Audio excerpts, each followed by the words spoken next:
नमस्कार छात्रों, स्वागत है आपका आपके अपने इस YouTube चैनल पर।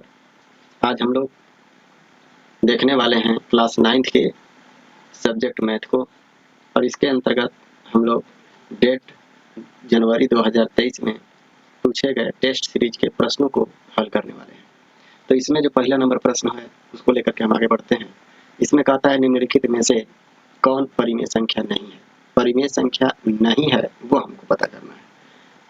तो ध्यान दीजिएगा, यहाँ जो 3 है वो परिमेय संख्या है।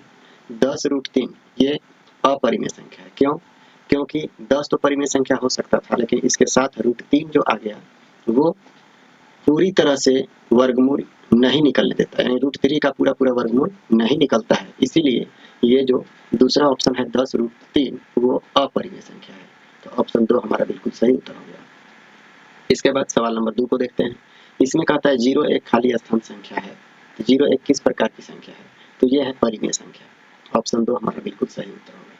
फिर चलें सवाल नंबर 3 की ओर। इसमें कहता है कि यदि 64 का पावर x बराबर 8 हो तो x का मान बताइए। तो चलिए हम आपको बना के बताते हैं। ध्यान दीजिएगा, ये जो हमारे पास कितना है 64 का पावर x और बराबर में क्या दिया हुआ है 8। ये जो 64 का पावर 8 है, 64 को हमको 8 के रूप में बदलना है। क्लियर? तो 8 के रूप में अगर बदलेंगे तो क्या होगा?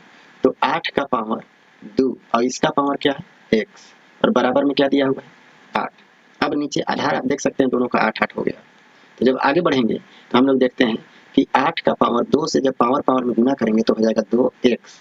तो 8 का पावर 2x बराबर में आ जाएगा x का पावर 8 है 8 का पावर 1। कुछ नहीं होता है तो 1 होता है। अब देखिए, आधार यदि आपस में बराबर हो तो उसका पावर भी बराबर हो जाता है। मतलब 2x बराबर कितना आ गया 1। पावर बराबर है इसलिए लिखे हैं। तो x बराबर यदि हम चाहें तो क्या निकाल लेंगे, x बराबर 1/2। यही हमारा x का मान हुआ। तो x का मान 1/2 कहाँ दिया हुआ है? x का मान 1/2 ऑप्शन नंबर 1 में दिया गया है। अब आगे अगर हम बात करते हैं सवाल नंबर 4 का, तो इसमें कहता है इनमें से कौन एक चर वाला बहुपद है। एक चर वाला बहुपद हमको चाहिए। तो एक चर वाला बहुपद कौन सा है? तो ध्यान दीजिएगा, इसमें x और y दो चर हैं। तो पहला ऑप्शन गलत। दूसरा ऑप्शन में दे दिया यहाँ x यहाँ x, तो एक ही चर वाला है। तो ये आपका बिल्कुल सही उत्तर होगा। अगर बात करें हम 3 का, तो 3 में x और y दोनों दे दिया, ये नहीं हो सकता है, पहला हो ही नहीं सकता। दूसरा आपका सही है, एक ही चर है x। और यहाँ 4 में आप देख सकते हैं कि इसमें 9 सिर्फ दिया हुआ है, इसमें कोई चर संख्या है या नहीं है। तो एक चर वाला बहुपद कहाँ से आएगा? आगे बात करें सवाल नंबर 5 का। इसमें कहता है 2x³ - 5x² - x + 3 में x² का गुणांक क्या है? तो सबसे पहले आपको x² ढूंढना है। कहाँ है x²? तो देखिए x² यहाँ है क्या? अगर x² यहाँ है तो इसके साथ गुना के रूप में क्या है? तो -5। ऑप्शन में देखिए, पहला ऑप्शन में दे दिया 5, दूसरा ऑप्शन में -5, तो दूसरा ऑप्शन बिल्कुल सही उत्तर है। आगे चलें सवाल नंबर 6 की ओर। कहता है कि यदि px बराबर x - 1 है तो p1 का मान ज्ञात कीजिए। चलिए आइए हम इधर आपको समझाने का प्रयास करते हैं। यहाँ जो दिया हुआ है उसको हम आपको लिख करके समझाते हैं। दिया हुआ क्या है? px बराबर कितना दिया हुआ है? x - 1 दिया हुआ है। और हमसे पूछा क्या? p1 का वैल्यू पूछा। तो x के स्थान पर क्या दे दिया है 1, तो यहाँ x के स्थान पर क्या लिख दें 1, और -1 पहले से था, तो 1 में 1 को माइनस करेंगे क्या मिलेगा 0। और यही 0 किस ऑप्शन में दिया गया है वो देखिए ना। तो हमारा जो छठा नंबर का ऑप्शन 1 है उसमें दिया गया है 0, और हमारा आंसर भी कितना आया है 0। इसीलिए हमारा ऑप्शन 1 बिल्कुल सही उत्तर हो जाएगा। अब बात करें सवाल नंबर 7 का। इसमें कहता है निर्देशांक 8,3 में भुज है। मतलब 8 और 3 में भुज कौन है? तो 8 और 3 में 8 को भुज कहा जाता है। तो ऑप्शन 2 में 8 दिया गया है। तो 3 को क्या कहते हैं? तो 3 को कहते हैं कोटि। अगर हमसे कोटि पूछा होता तो हमारा ऑप्शन 1 सही होता, लेकिन पूछा है भुज, इसीलिए ऑप्शन 2 सही होगा जिसका मान है 8। अब बात करें सवाल नंबर 8 का।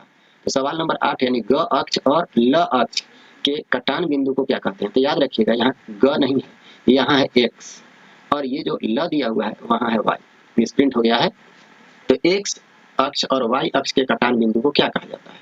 तो यहाँ देखिए ग लिखा हुआ है तो इसके जगह पे x होगा। तो x अक्ष पर कोई भी बिंदु, गलत, x अक्ष पर कोई भी बिंदु नहीं होगा।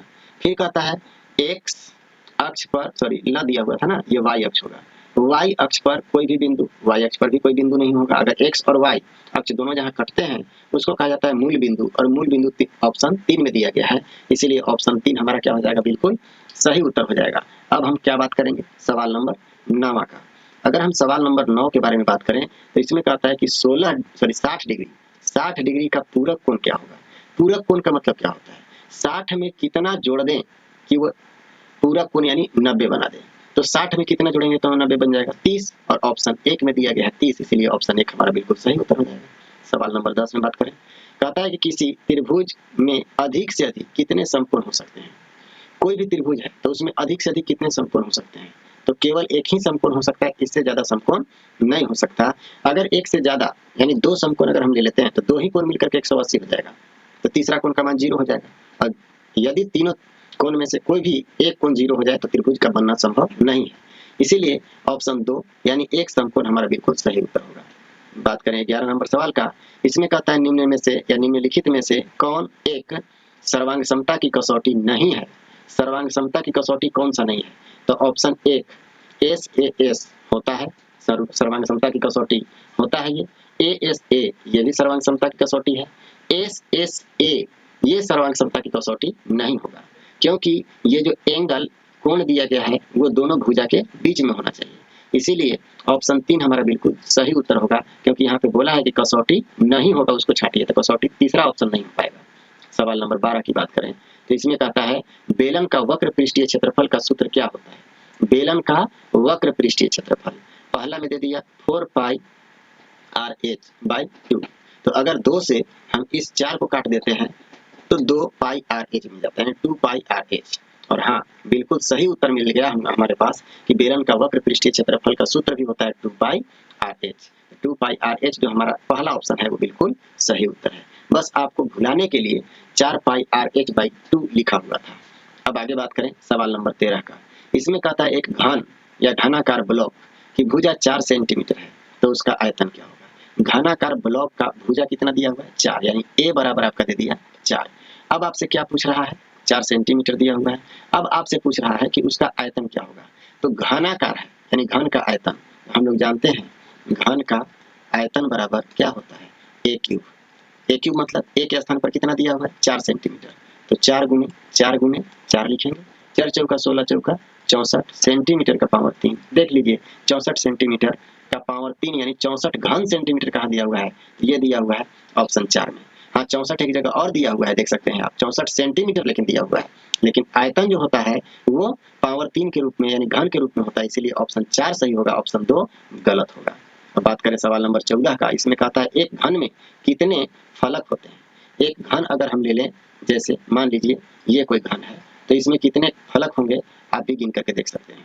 देखिए ये हमारे पास एक घन है, अब आप बता दीजिए इसमें कितने फलक हैं। देखिएगा एक फलक ऊपर, एक फलक नीचे, 2, एक बाएं एक दाएं 4, और उसके अलावा ये वाला जो सामने वाला पोर्शन है वो, इसके पीछे वाला जो पोर्शन है वो, कुल मिलाकर कितने फलक हो जाते हैं 6 फलक हो जाते हैं। तो 6 फलक हमारा ऑप्शन 3 में दिया है, बिल्कुल सही उत्तर है। अब आगे बात करें सवाल नंबर 15 का, -5 एक खाली स्थान संख्या है, प्राकृतिक संख्या है, गलत। प्राकृतिक संख्या में ऋणात्मक संख्या नहीं आती है। पूर्ण संख्या है नहीं, क्योंकि 0 से लेकर के प्राकृतिक संख्या को ही पूर्ण संख्या कहा जाता है। तीसरा में कहता है 1 और 2 दोनों, बिल्कुल गलत। और ऑप्शन 4 में दे दिया है पूर्णांक, तो हाँ पूर्णांक संख्या है -5, क्योंकि माइनस और प्लस दोनों जिसमें शामिल होते हैं उसको पूर्णांक संख्या कहा जाता है। तो ऑप्शन 4 हमारा बिल्कुल सही उत्तर है। यदि आप इसी तरह का वीडियो लगातार देखना चाहते हैं तो हमारे इस YouTube चैनल पर बने रहें। वीडियो को पूरा देखने के लिए धन्यवाद। जय हिंद, जय भारत।